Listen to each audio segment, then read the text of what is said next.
Bismillahirrahmanirrahim. Assalamualaikum warahmatullahi wabarakatuh.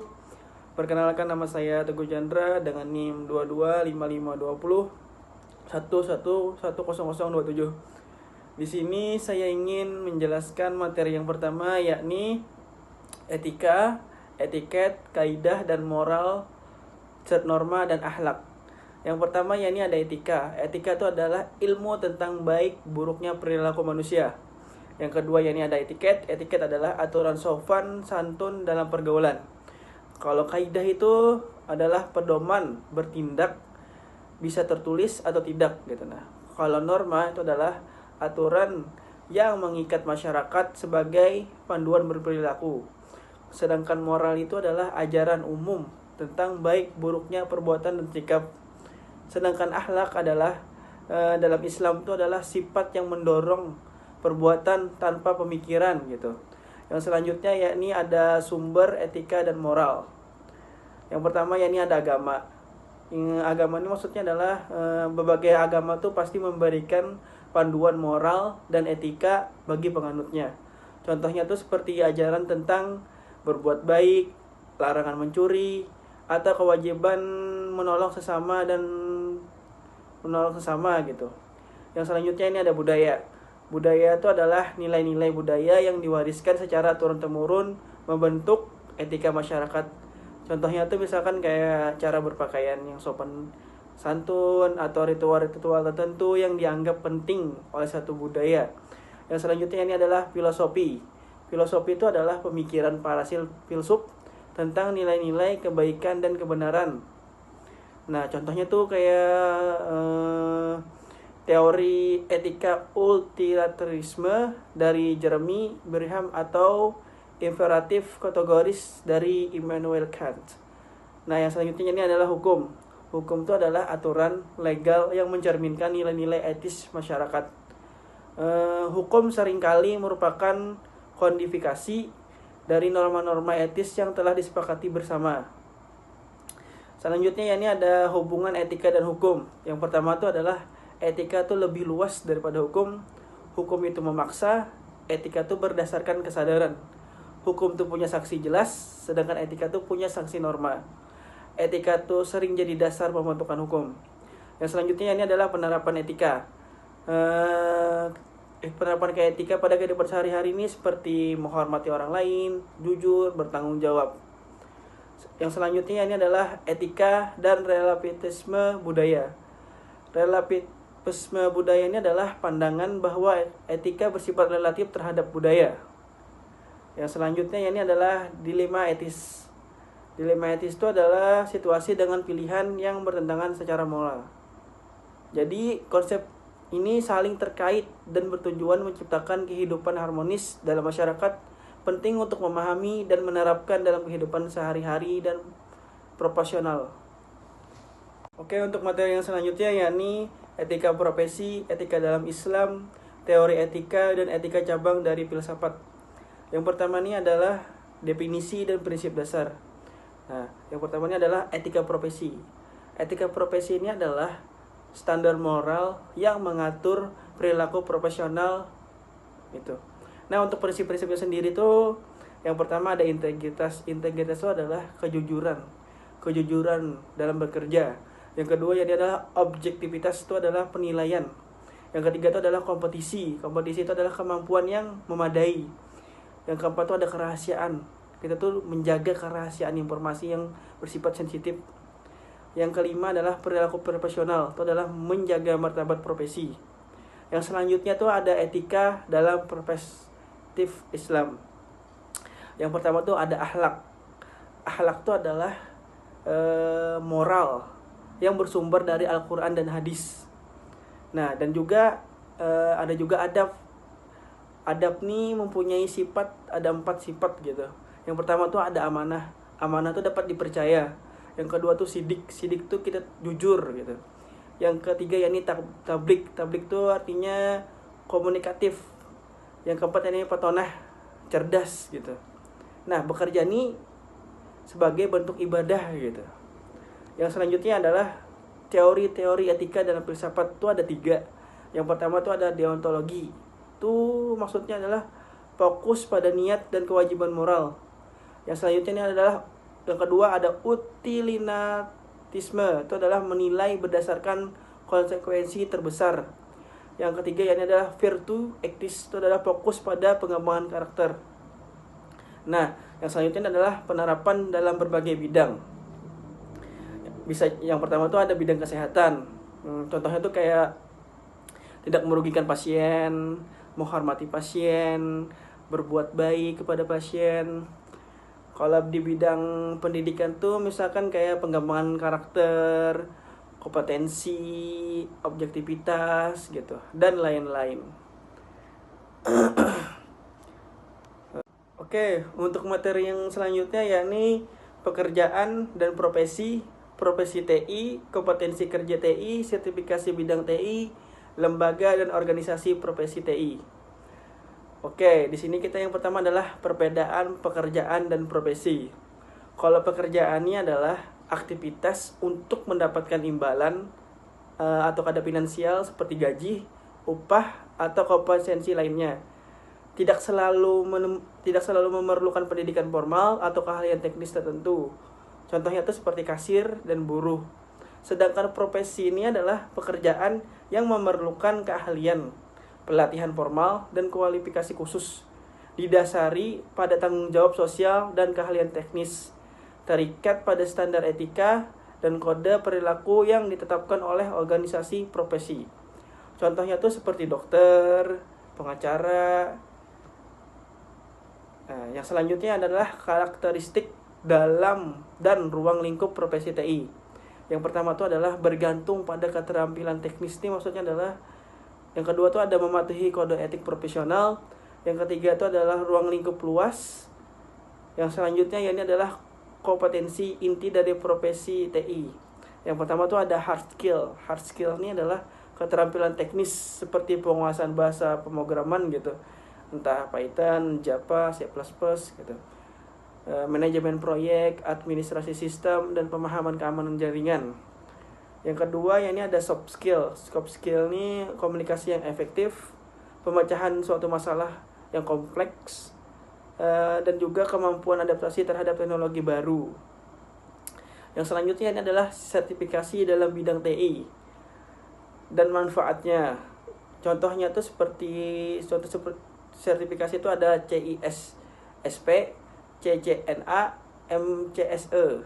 Nah, manfaatnya ini adalah untuk meningkatkan peluang kerja, memvalidasi kemampuan teknik, dan meningkatkan kepercayaan pemberi kerja gitu. Percaya gitu. Nah, lembaga-lembaga dan organisasi profesi TI itu yang pertama ada yang internasional tuh ada kayak seperti IEE, Institute of Electric and Electronic Engineer gitu. Ada juga ACM, Association for Compounding Machine. Kalau yang nasional tuh seperti Apticom, Asosiasi Perguruan Tinggi Informatika dan Komputer gitu. Nah, perkembangan tren dalam profesi TI ini ada seperti AI, Big Data, Cloud Computing dan lain-lain gitu. Oke, untuk materi yang selanjutnya yakni definisi, konsep, dan sejarah etika komputer, kode etik profesional bidang TI, dan pelanggaran etika profesional TI. Yang pertama yakni ada definisi etika komputer. Ini merupakan nilai dan prinsip moral yang mengatur perilaku manusia dalam penggunaan komputer dan teknologi. Berasal dari kata ethos, etika, dan komputer berarti komputer. Yang kedua yakni adalah ruang lingkup. Ruang lingkupnya itu mencakup yang pertama adalah preventif kejahatan cyber, netiquette itu adalah aturan komunikasi di internet, tanggung jawab profesi, perlindungan privasi dan hak cipta, dampak lingkungan sosial. Yang selanjutnya ya ini adalah sejarah perkembangannya.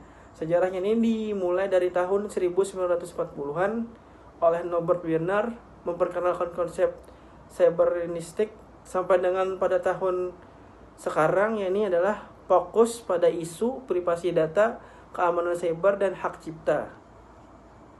Yang selanjutnya ini adalah prinsip dasar kode etik profesi TI.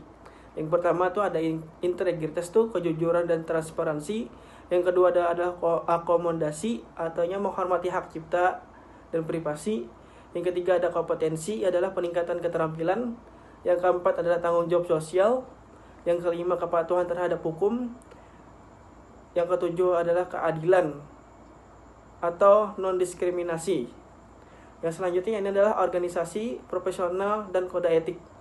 Yang pertama tuh ada ACM tadi, fokus pada integritas, penelitian, dan pengembangan.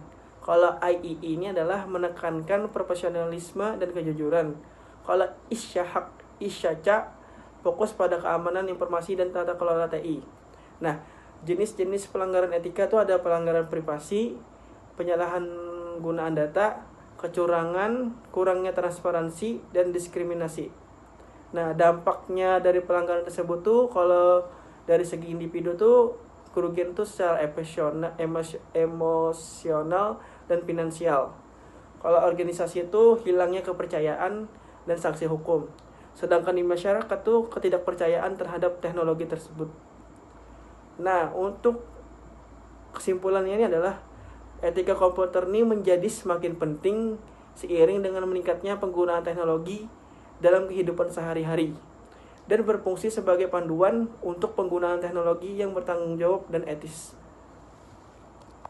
Oke, untuk materi selanjutnya yakni profesional dan profesionalisme kerja, konsep profesionalisme, profesi, dan profesionalisme. Oke, yang pertama ini adalah profesional adalah seorang yang memiliki keahlian khusus di bidangnya, diperoleh melalui pendidikan, pelatihan, dan sertifikasi formal. Ciri seorang profesional adalah memiliki kompetensi, integritas, komitmen kualitas, komunikasi efektif, dan etika kerja. Kalau profesionalisme ini sikap dan perilaku yang mencerminkan komitmen terhadap pekerjaan, integritas, dan etika. Berbeda dengan profesi yang merujuk pada bidang pekerjaan tertentu, profesionalisme adalah harapan atas sikap dan perilaku seseorang dalam menjalankan profesinya. Yang selanjutnya ini adalah perkembangan profesionalisme dalam kader TI dengan cara pendidikan berkelanjutan, mengikuti pelatihan dan sertifikasi terbaru,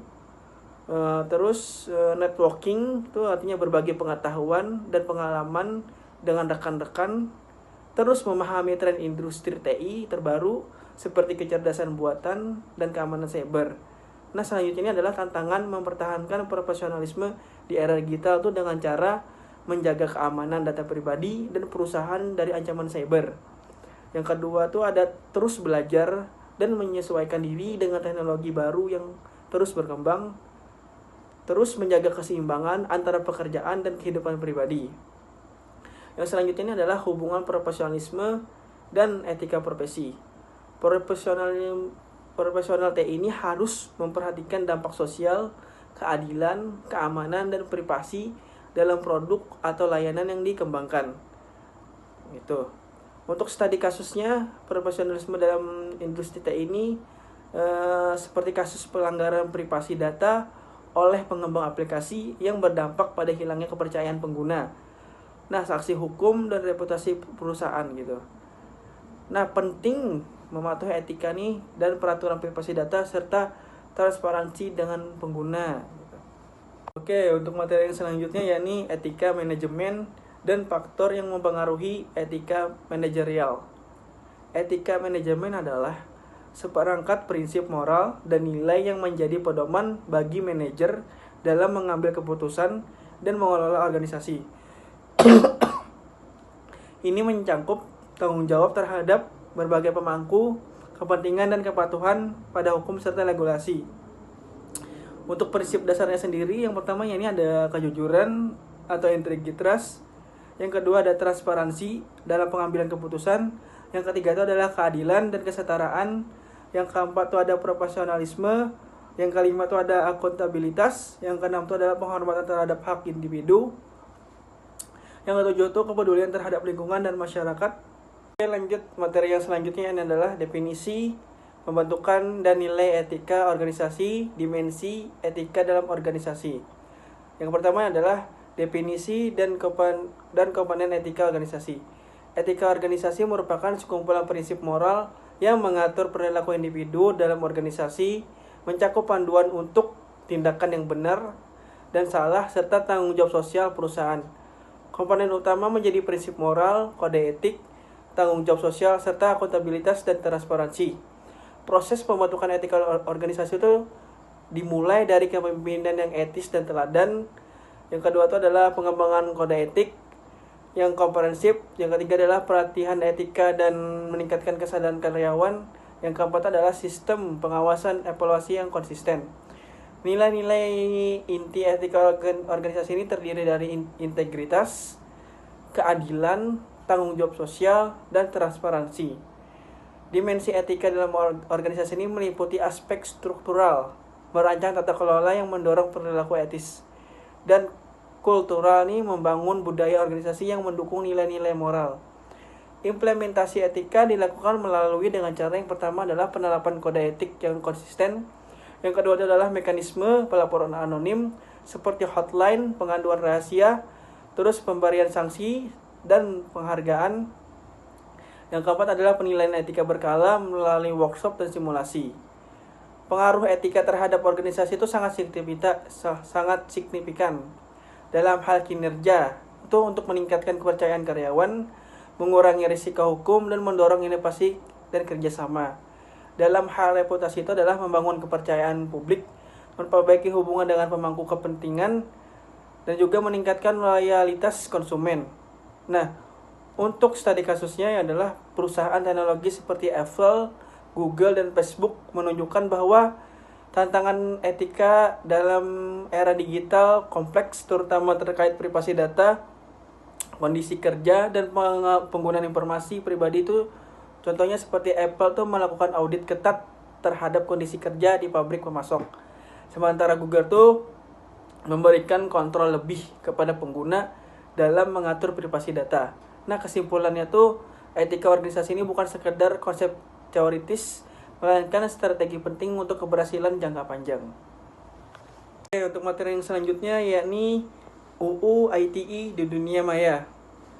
Undang-Undang Informasi dan Transaksi Elektronik UU ITE merupakan regulasi digital yang disahkan pada tanggal 21 April 2008 dan direvisi pada tahun 2016. Bertujuan untuk mengatur ekosistem digital Indonesia dalam menghadapi perkembangan teknologi informasi yang pesat.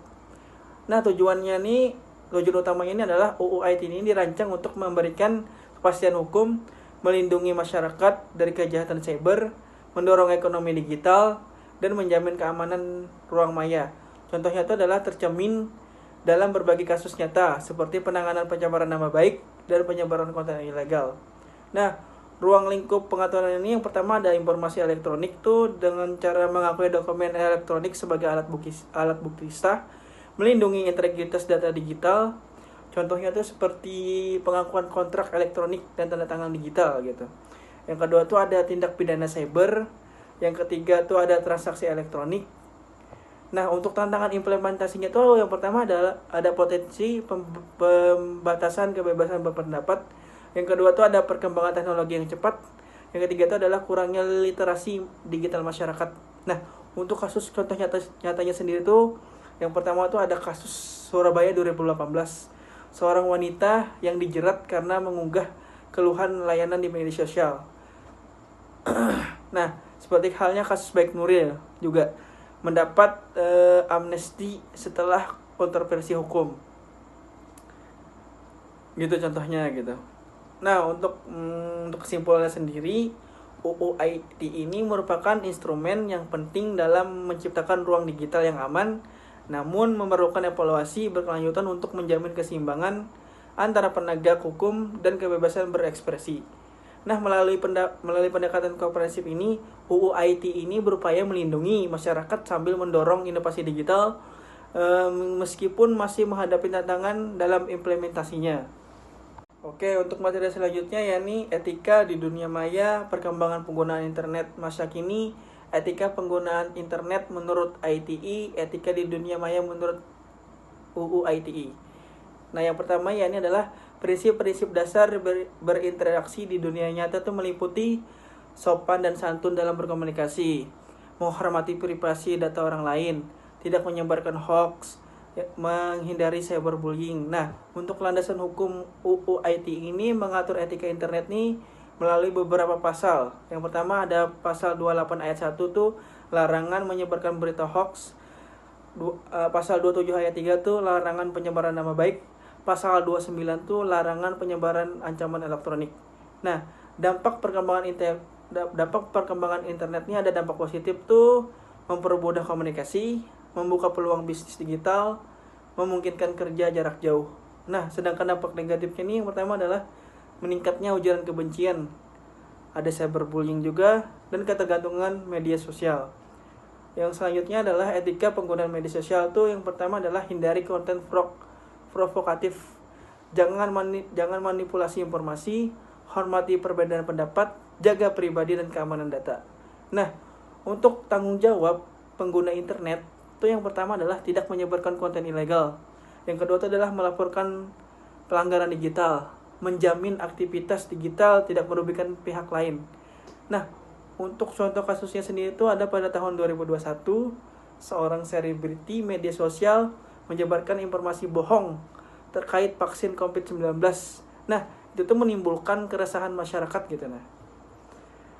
Nah, untuk konsekuensi hukum yang dia dapat tuh yang pertama hukum pidana hingga 6 tahun dan juga didenda maksimal 1 miliar. Nah, dari kesimpulan yang kita jelaskan tadi, etika di dunia maya adalah kunci menciptakan interaksi digital yang sehat. UU ITE ini berperan sebagai hukum untuk memastikan perilaku pengguna internet sesuai standar moral dan hukum. Yang selanjutnya yakni cyber law dan UU ITE. Definisi cyber law. Cyber law ini adalah seperangkat aturan hukum yang mengatur penggunaan teknologi informasi di ruang cyber, mencakup seluruh aktivitas di dunia maya gitu nah. Untuk ruang lingkup utamanya yang pertama yakni adalah hak kekayaan intelektual digital seperti hak cipta digital, merek dagang online, domain. Yang kedua tuh ada e-commerce. E-commerce itu seperti transaksi elektronik, tanda tangan digital, dan perlindungan konsumen. Yang ketiga itu ada privasi dan keamanan. Tuh tujuannya adalah perlindungan data, keamanan jaringan, dan enkripsi.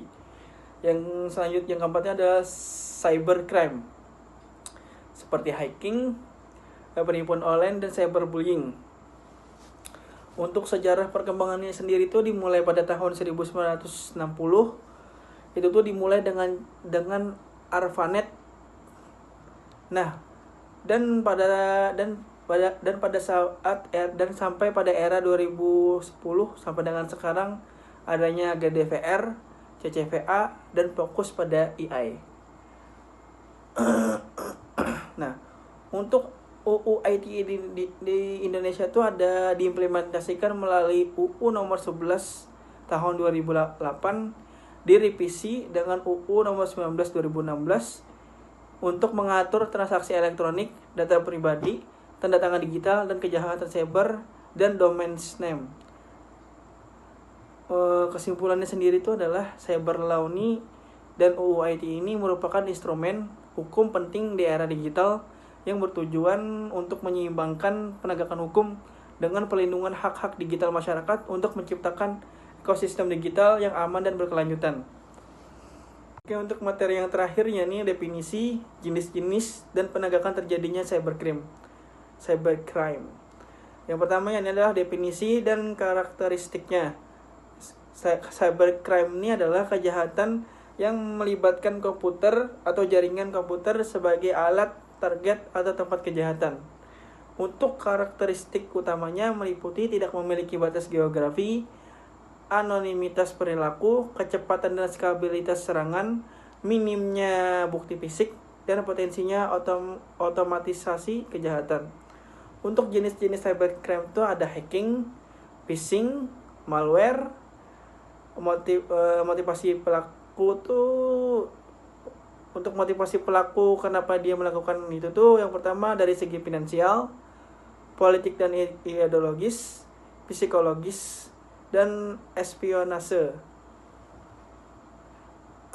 Nah, untuk dampak dari cybercrime ini terhadap individu ini yang pertama adalah kerugian finansial, pencurian identitas, gangguan privasi, dan dampak psikologis.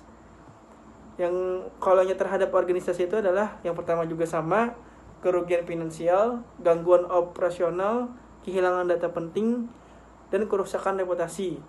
Kalau untuk terhadap masyarakat, yang pertama adalah gangguan infrastruktur digital, dampak ekonomi nasional, perubahan sosial, dan ancaman keamanan nasional. Nah, untuk strategi pencegahannya adalah dengan cara untuk individu sendiri adalah manajemen password yang kuat, pemeliharaan sistem secara rutin, manajemen jejak digital, dan edukasi berkelanjutan. Kalau untuk organisasi itu yang pertama adalah implementasi kerangka kerja keamanan cyber, manajemen akses dan identitas, manajemen resiko, dan pengembangan sumber daya manusia. Untuk tingkat pemerintah, itu dengan cara pembentukan kerangka hukum, pembentukan unit cybercrime di kepolisian, kerjasama internasional, dan pengembangan industri keamanan cyber. Jadi kesimpulannya adalah cybercrime membutuhkan pendekatan komprehensif, dibutuhkan sinergi antara individu, organisasi, dan pemerintah. Investasi dalam keamanan cyber adalah kebutuhan fundamental di era digital. Mungkin itu saja yang bisa saya sampaikan. Kalau ada salah mohon maaf. Wassalamualaikum warahmatullahi wabarakatuh.